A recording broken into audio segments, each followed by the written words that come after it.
Hey guys, EST here with a very overdue video. How have I not covered this topic? Let's say you're in an emergency scenario, there is absolutely nothing else to eat, which is the time you should resort to the eternal shelf life options. You know, not just if you're too lazy to go kill a squirrel because, oh, I got canned food right here. No, it should be the last thing you eat. Same with dry goods inside of Mylar. It should be the dead last thing that you eat because that is a 30-year shelf life.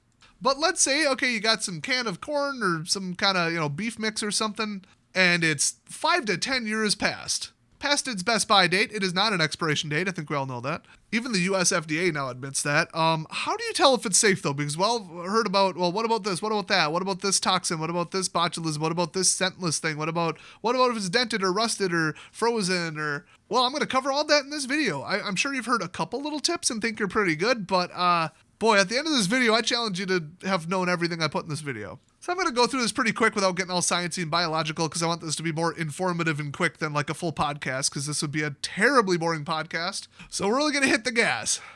All right. Dented. That's dangerous. You're already, if you see any kind of dent, malformation, impact anything right off the bat, highest level of scrutiny that you can possibly get to. So I guess let's talk about that scrutiny first because that kind of applies to everything I'm going to say after this. So... if you open it, watch for, I guess, off-gassing might be the term, but like, watch for it to be under pressure because I've heard of pressure canning, but that's not really what it sounds like. It means it was canned and then put under pressure to kill off things that can survive above boiling temperatures. Under pressure, water boils at a different, higher temperature. And that kills off some other dangerous things, primarily what we're going to talk about at the end of this. But not much is canned under pressure. Don't think of like a can of soup or a can of anything as like, oh, it's like a can of soda where you open it and a bunch of CO2 comes out. If a whole bunch of material and gas comes out, that's a no. That should not happen ever under any circumstances. That means that can is not food. So if you hear a hissing or like a sucking in, that could have been vacuum packed though. That is a thing. That's like the cheap out way, but also some foods don't tolerate high temperatures. It would kind of ruin the taste, ruin the calories, ruin the nutrients. So they just vacuum pack it instead. So there's a ton of negative pressure. So if you hear like a big sucking in or hissing when you open something, that doesn't really mean that it's bad. In fact, it pretty much means it's still likely good. So the second that you get a can open, smell it. Look at it and smell it, but most importantly, smell it, because if anaerobic bacteria got to it and some aerobic bacteria, it is going to smell absolutely horrific. Now, if you're like, man, I feel like maybe some bacteria got into this because rust, dents, damage, freezing, it's 15 years past its expiration or something like that, where you're like, I don't know, we're going to high scrutiny mode. But you don't smell anything. It just smells totally neutral, or it smells vaguely like the food that's in it. But you still find yourself saying, I don't know, this is really old, I don't know, and it kind of sorted in the can and it doesn't look quite right. That's the thing is visually, unless you see like actual bacterial colonies or mold, which by the way is almost impossible unless the can was breached. So, watch for that. And I'm going to get into the can inspection in a second. But if you see that, that's a nope, but also you should be able to smell that too. So if you don't smell anything, you're still on the fence. That's really simple. There's not enough of some toxin in there because not enough bacteria were alive, preferably zero in all likelihood. But if you dropped a can on the ground out of your backpack and put it back in, it's 10 years past its expiration date, but now also it's 7 days later from when you dropped it, and you're like, ooh, I don't know. Okay, that's when you might be like, I think bacteria might have gotten into this. I don't know. There's a dent in it. Maybe it got past the lining and the metal, and there was like a slow oxygen leak, and now bacteria are getting to it, but I can't smell it. Oh man, what do I do with this? It's my last food and I'm starving. At that point, if you don't smell it, it's probably not enough to kill you. Now, disclaimer, this is horrifically dangerous. Do not do this in your daily life. Emergencies only, but if it doesn't smell, you're probably in the clear with one exception that I'm going to circle back to. And it's within the range of, well, I wonder if there's still bacteria. I'm just going to eat this cold straight up. Oh, heck no, you're heating that up. You're bringing that to a boil for 10 minutes plus 1 minute per 1,000 feet above sea level that you are at, and that is that. That will kill off any bacteria that got into it like recently or very tiny amounts or some kind of weird, I don't know, contamination by exotic bacteria that somehow survived the salt and the lack of oxygen. So speaking of that, there's aerobic bacteria and anaerobic. It's exactly what it sounds like. One uses oxygen and needs it, and if you drown it, it dies. And then another one, the anaerobic, it cannot live inside of air. It needs to be underwater, under soil, or somewhere where oxygen isn't, or it will die. So if I use those terms, that's what I mean. And aerobic bacteria are going to run out of oxygen within I don't know, a week, a day, a month of it being canned. By the time it's on the shelf and you bought it, there is no living aerobic bacteria in there. So then how can aerobic bacteria get in there and start messing with it and producing gases that make it swell up, not smell? Well, both.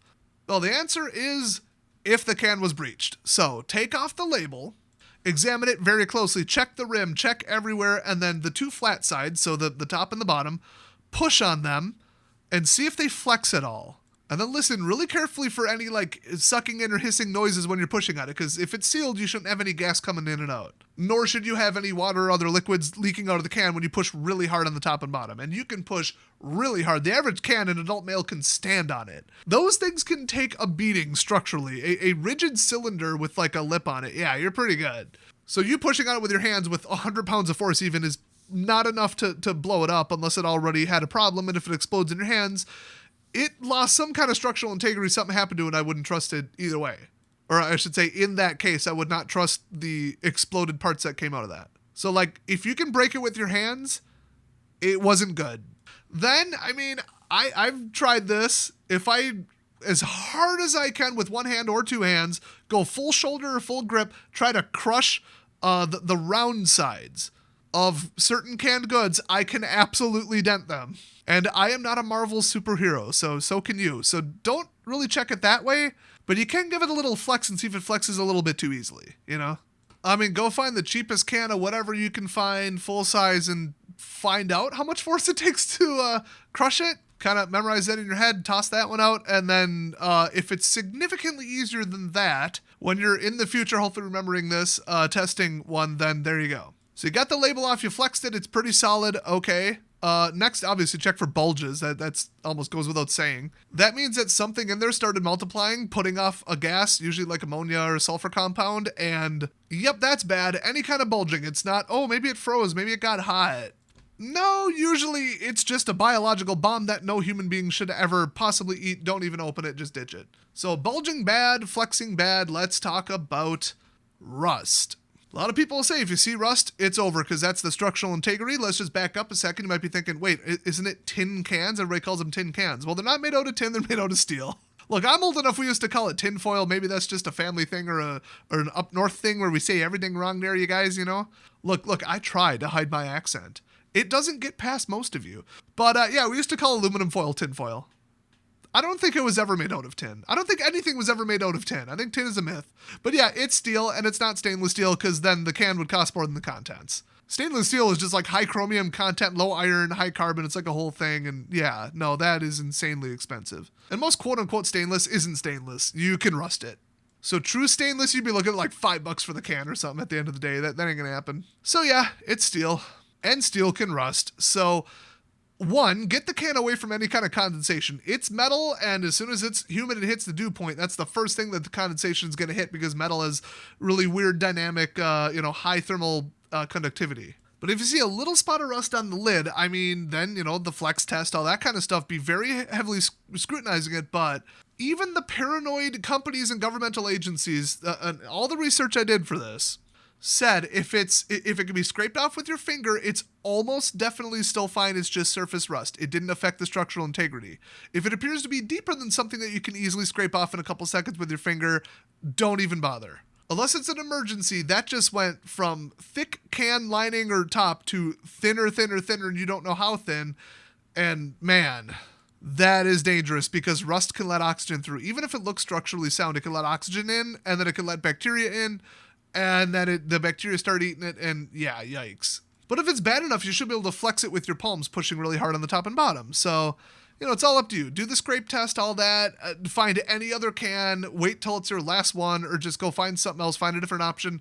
Or to be safer, just starve. Or if you absolutely had to, like I said, boil for 10 minutes plus 1 minute per 1,000 feet above sea level. That doesn't exactly get rid of sulfur compounds and toxic, waste products of bacteria, but it's the best you could do.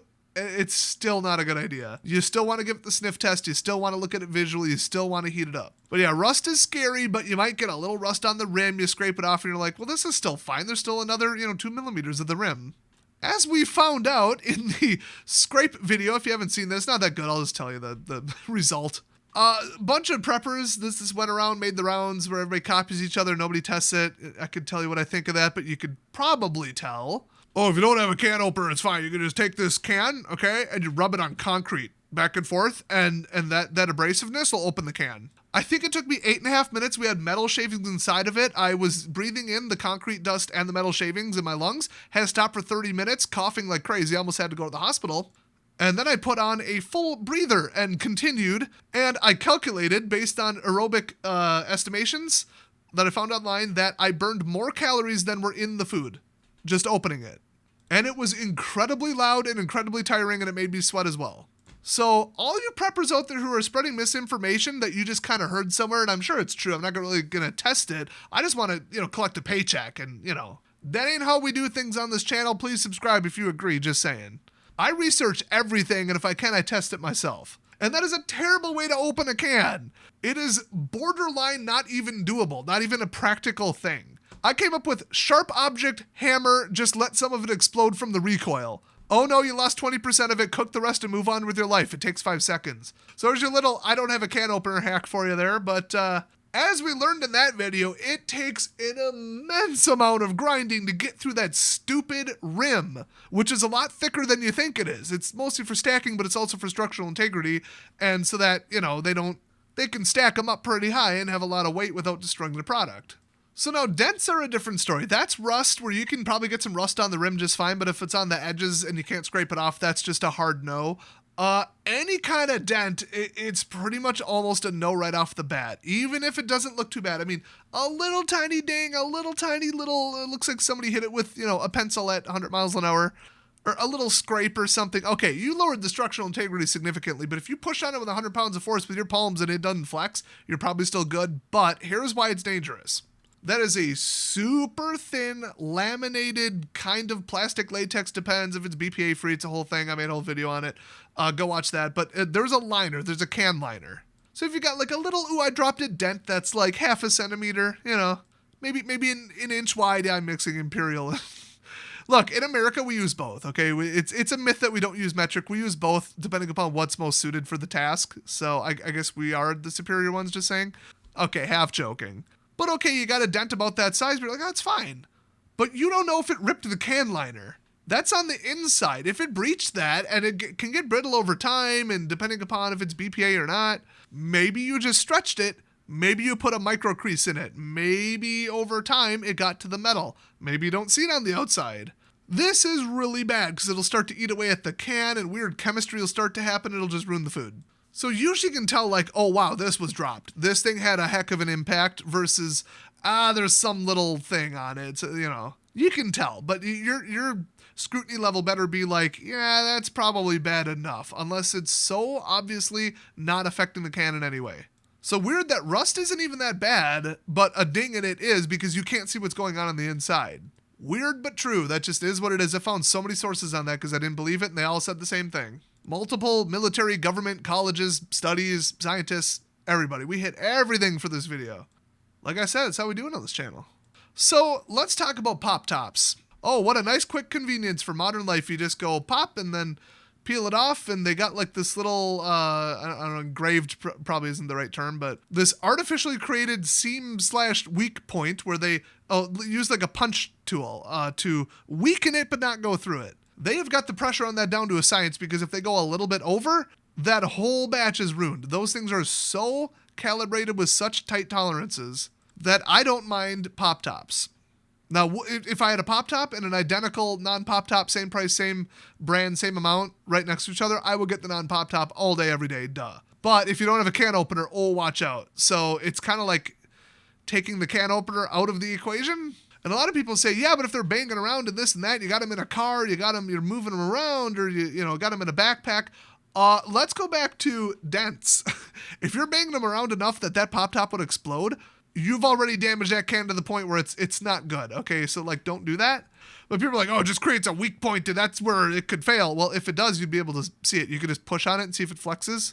And you could hear the hissing gases, or it'll have swollen up, or you could smell it. It actually makes it easier to tell if the can is bad, but it also makes it easier to damage the can, but also don't do anything that damages the can. So at the end of the day, pop tops are fine. And I'm not just saying that because I have grinding a can against concrete for 15 minutes PTSD. So it's more of a stacking, falling, transport to the grocery store problem, but by the time it's on your shelf, it's fine. And if you don't believe me, look up like lever arm torque calculations. It's one of those things where it's like to take a 5-pound bowling ball and move it across the room, it takes X amount of energy, and a 10-pound, it takes double the amount of energy. Whereas if you took that bowling ball, like a 5-pound bowling ball, and wanted to throw it 10 miles an hour, and then you decided you want to throw it 20 miles an hour, it takes 4 times the energy to do that. That's just how the universe and energy work. One of those other things that makes no sense where you could take a long enough lever arm and if it's got the structural integrity, you can push on it with one finger and lift up an entire car. Well, that's lever arms for you. It's something about three-dimensional space and 2D and torque and pi and probably also calculus. Yeah, we ain't covering that on this channel, and not just because I don't fully understand it. But the pop top is effectively a lever arm that punches down into the weakest part of it, but go get a pop top and open it. That's a lot of force, but also it's amplifying the force that your thumb or your finger are putting on the pop top. That's because it's like the whole angular torque amplification thing where if I have a 1-foot lever and I'm trying to lift a car, good luck. And if I have a 10-foot lever, it's like multiple exponential amounts of additional lifting power. I believe it's the same thing, like a 2-foot versus 4-foot, it's 4 times the lifting power. And then it just goes up from there. So, I mean, if you've got like an inch-long ring on the pop top, you're actually putting, and then it's a focus thing because it's also piercing. Like if I throw a stick at you at 20 miles an hour, just a random blunt cut stick, it's going to bounce off you. If I throw a razor sharp hunting arrow at you that weighs the exact same amount, it's going into your skin and more at 20 miles an hour. Okay, it's all about the force focusing all on the smallest possible area. So you've got lever arm torque into a focused point, that pierces it, and then you just follow the seam, which still takes quite a bit of force. I mean, we've all had to put 20 pounds of force to rip open like a can of, sardines or something. Like it's not as much of a weakness as you think. I know we went like full science and math on that, but I want to really stress it because I'm already pre-responding to the people in the comment section saying, no, I never buy Pop Tops, they're unsafe. Who told you that? Who proved it? What math, diagram, statistics? Do you have any proof at all? Because in my testing with what I know about physics and geometry, no. And I found multiple sources that agree with me just in case I was wrong, just saying. So I can say with certainty Pop Tops are fine. I would avoid them if possible, but if that's all your brand offers, then Pop Tops it is. Just don't bang them around, but also don't do that anyway. So we cover the things that can happen to a can, how you can test it, the different things, press on it, squeeze it, smell it, examine it, or pop it open, immediately smell it. And then if you're questionable at all, or if you got the time or energy, which you really just should do anyway, get it up to boiling temperature for 10 minutes plus. Mix it with water if you have to, if you think it's going to kind of dry out, because then, it actually could get hotter, which is kind of nice. But you would also start destroying calories, cooking it, getting a char, burning the bottom. Yeah, ruining your pot too. I'm not just gonna pop open chili and start boiling it. That's not a good idea. You can kind of heat it up in the microwave for a minute. That's about all you need. Same with a lot of beans and sauce. But if you pour in, a couple ounces of water, well, then you can get it up to a boil. That'll boil off and you're back to pretty much the same. Except safer, because anything that could have been in there died. Except botulism. Let's talk about that. It can survive boiling water temperatures. A minuscule amount of it will kill you once it comes out of its spore form and starts propagating. So eat the food as quick as you can out of the can, but after heating it up. But if you get it up to boiling temperatures, it will destroy not the bacteria itself, but the toxin. That molecule cannot survive 212 degrees. So if you boil it and then as soon as it cools down to something you won't burn your lips on, eat it, you're good. And a lot of times the botulism will start, multiplying at certain temperatures and that kind of stuff. It'll cause the can to swell up, generally. So you'll notice, but like I said, minuscule microgram amounts will kill you, so maybe it hasn't progressed that far yet. And then you think it's all good, you heat it up till it's just warm, and then eat it, you could be in trouble. And it can survive inside of a can for decades. It's almost limitless. Its spore form, it might as well be in hibernation. It could probably last 1,000 years in its spore form, from what I heard. And the spore form isn't killed by alcohol. I think it's not killed by bleach, actually, either. Nor boiling water, and generally sunlight can't even kill it, is what I heard. So yikes, that is scary.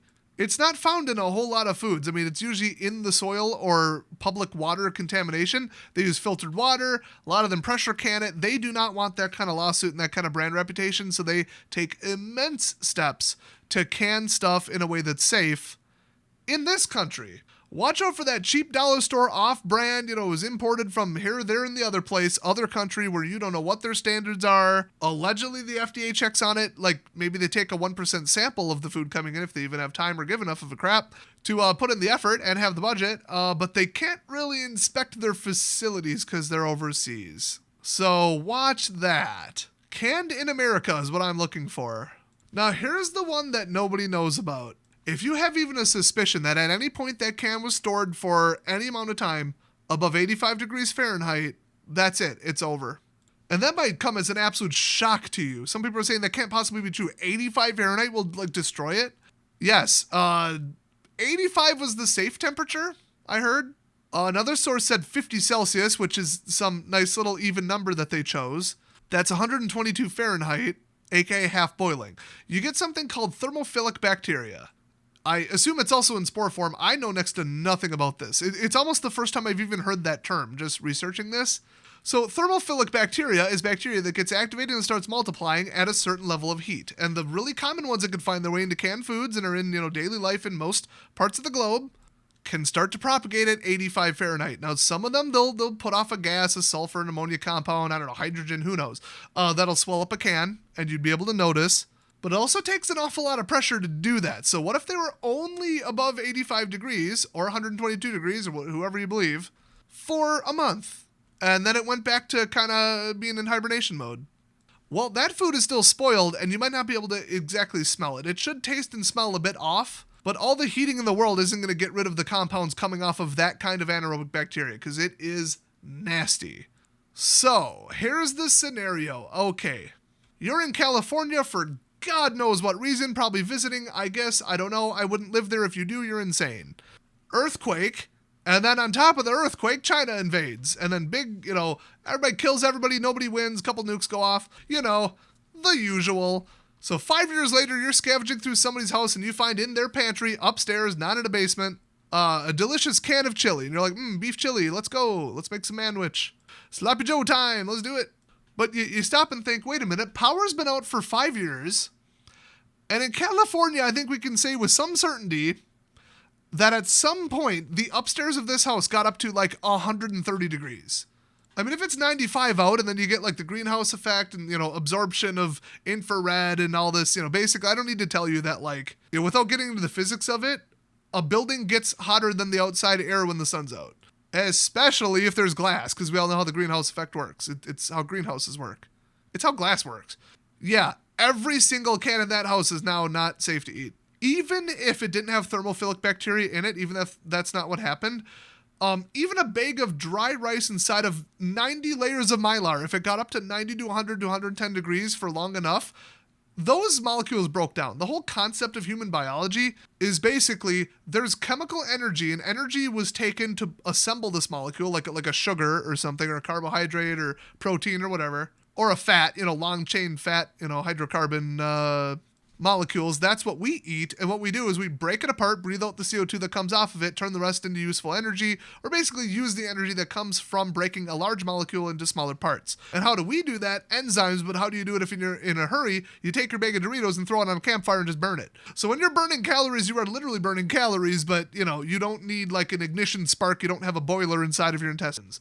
It's more at the chemical level, but breaking down food and using it and expressing glucose and muscles and stuff, it makes you hot, makes you sweat. Who would have thought? But if you take complex food molecules and expose them to heat, they will just break down because they're unstable. They're easy to break down, that's the point. If they were really, really, really stable, we wouldn't be able to digest them. So they're fragile molecules. So if every summer for the last 5 years in this house that didn't get looted by someone for some reason, all the food in it got exposed to, 100 plus degree temperatures and that many temperature swings and stuff, even if the bacteria didn't get to it, the oils and the proteins and the carbs in those foods are not going to be in good shape. It's going to be borderline inedible and it's going to be very tasteless, and you'll be able to tell something's off with it, and maybe there's some benefit to your body of it, but it's going to anger your digestive system because it's not quite what it thought was coming anymore. It's not quite useful. You're kind of just ingesting like effectively waste products that don't contain enough chemical energy to be worth it, and it's just going to go right through you. And it's going to go right through you a lot quicker if there's active bacteria in it, or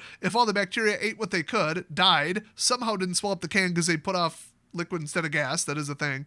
and then you ate the waste product and thought, oh, it just tastes off because of the heat. Maybe this 800 calorie chili has 100 calories left, I'm going to eat it. Generally not a good idea. So, I don't know about you, but where I live in North America here, we have basements, and I've never seen my basement, which has poorly insulated concrete and brick, because it goes down low enough that it's to the point where the soil doesn't really change temperature. I don't think I've ever seen my basement get above like 77, maybe? And that's when it was like 100 out. So store your cans in a place that can stay permanently cool-ish. Some kind of root cellar, basement, secret bunker, I don't know. Other than that, if you're in a single floor house or wherever else, you throw your cans out in your garage for some reason because you're insane, don't do that. As soon as summer rolls around, unless you live at the North Pole or something, it's going to get above 85 Fahrenheit and be very, very bad, be inedible. And that's the number one killer. So the can could look fine, have no pathogens, no mold, no botulism, no bacteria of any kind, looks just fine, and still being in, some amount of range between 85 and 122, depending upon the source you look at, for none of them quoted a duration of time, that could have biological waste from thermophilic bacteria that will kill you or make you very sick. And even if it didn't, the molecules broke down, that is not food anymore. And that is just a sad truth. So unless you have the world's most reliable off-grid, out in the middle of nowhere cabin with like 90 solar panels and redundant cooling and air conditioning that's, programmed to a chip with redundancy that also won't fail. And look, you're too rich to be on this channel at this point. We keep it real and we keep it budget friendly on here. So I don't know what one person watching this that applies to, but sure, go enjoy your little perfect, space chip you built. But for everybody else, you can't keep those cans cool unless they're in the ground. It's just that simple. Worst case, some big, huge event happens, nuclear war, and it didn't quite affect you. Dig a really, really deep hole, make your own root cellar. Get them down as far as you can, and then remember where you buried them is about the best you're going to do, really. And then the water is going to start getting to the steel cans, so you better put them inside of plastic or something. It's going to get rough. But heat even affects your dry goods. I always warn people about that. I've even heard that if you were to permanently store, like we're talking 10 years, dry rice inside of oxygen-free Mylar, properly packed, if you store it above 75 Fahrenheit for long enough, even that's hot enough for the majority calories to be burned off just by ambient temperatures, unfortunately. So heat is the number one enemy, but you also want to check for dents and rust, and pop tops are fine, and everything else I said. If you want to know more about canned goods, there's really only one more thing to learn, which is what to buy. And I guess if I'm undercutting earlier video ideas, why not? I'll just tell you the summary. Go pick up a can of green beans and turn it around and look at the calorie count. Now pick up some chili, some corned beef, some, beef hash mix, chili mix, beans. Look at that amount of calories. Oh, look, 20 times higher. Yeah. 40 calories of green beans ain't going to do anything for you. You can't even really digest plant cellulose or anything valuable in there. And then if you look at the oopsie doopsie, we pressure canned it. Now there's no usable vitamins or minerals or anything in here.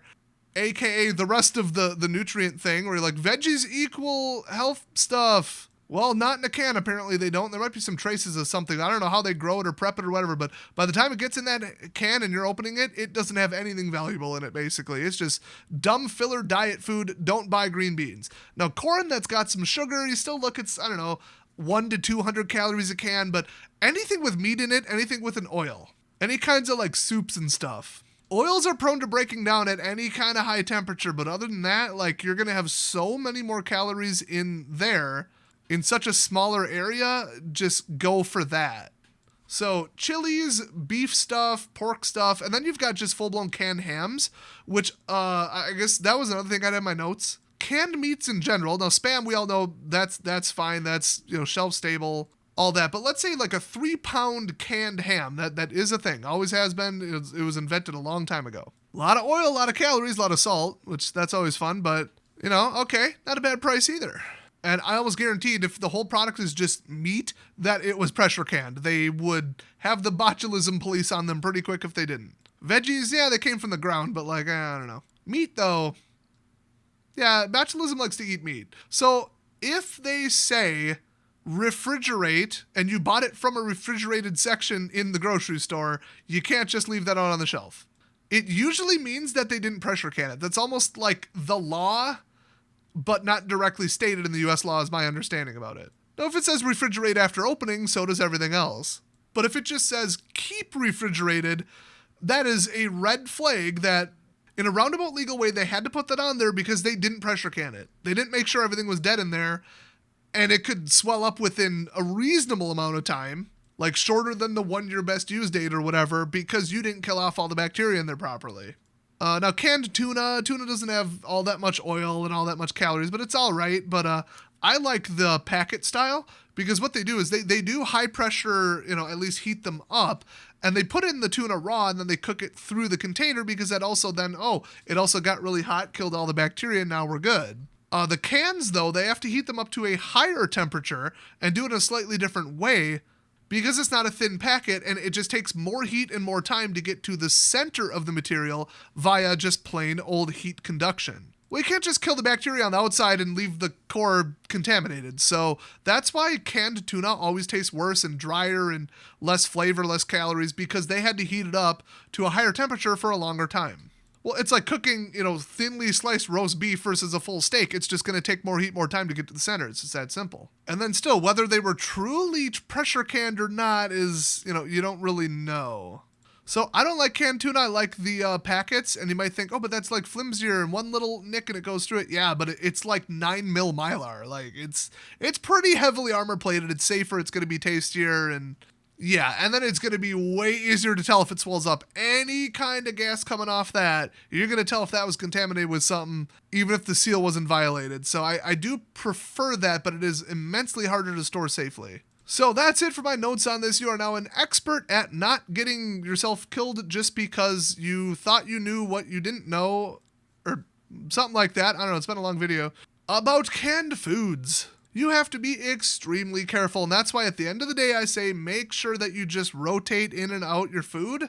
Buy stuff you would eat normally, and then if you really want to risk the food waste and that I'm only opening it in case of an emergency, well, first of all, just do the 4 dry goods that I always cover on this channel in Mylar and just pack it yourself because it's cheaper, easier, and it's going to last longer. But if you got the budget for it, then okay, buy a couple $100 worth of canned foods and super high calorie meat stuff, low sodium, whatever you can get away with, ultra premium, verified BPA free. And then just leave that forever and say I'm only opening it in the case of I need it, and multiple sources, multiple brands. Some of it will still be good. I'm going to test it. That's that, and I'm leaving that forever. For everything else, just have a full pantry, and then oldest stuff to the front, newest stuff in the back, and then before it expires, eat it. It's obviously not an expiration date, but like if I'm looking at something I paid $1.10 for, and it's 120 calories worth of corn, when I've got all the money and time in the world and society keeps on ticking, am I going to risk my life on that? A lot of people look at it and they're like, it's just not worth $1.10, and it's not. So what you should do, and probably will do, is end up tossing that out, and then you lost the money, wasted food, and you're terrible for the environment. And then really, if you put it in the compost, you're like, okay, well, I'll at least get something out of it because I'll go grow some more in the garden. I'll put it in my compost. With that amount of salt and like preservatives, like potassium compounds, you're going to kill the crap out of that compost. That soil will be toxic for 3 years. You might as well just put broadleaf killer in it. So unfortunately, yeah, preservatives, well, what they do is they kill everything they possibly can. They take a while to work out too. They're tough as nails, and there's preservatives in everything pretty much. Even just salt, you do not want salt in your soil. It will kill plants. You have to rinse it out, and it can take upwards of 2 years. So there's really nothing you can do with that. You can feed it to animals. That's the one thing. Okay, I guess I'll say it. This always pisses people off, but if you've got 15 of the same thing stored in the same way from the same brand, bought at the same time at the same Best Buy date, and it's 5 years past and you're in an emergency and you've got a dog, pop one open and feed it to the dog and see if he dies within a day. Look, it's not nice. But in an emergency, that really is the test, is feed it to anything else that you can keep an eye on over the next day or two. If they survive it, there ain't a thing on this planet that'll survive botulinum toxin. So if they aren't throwing up and diarrhea everywhere, then you're probably good. Not necessarily, but probably. Make sure it's a food that dogs can actually eat, though. So that is your full canned food safety video. Leave a like if you appreciated it. I guess this did end up being pretty much podcast length, but oh well. Thanks for watching, and I'll see you guys next video.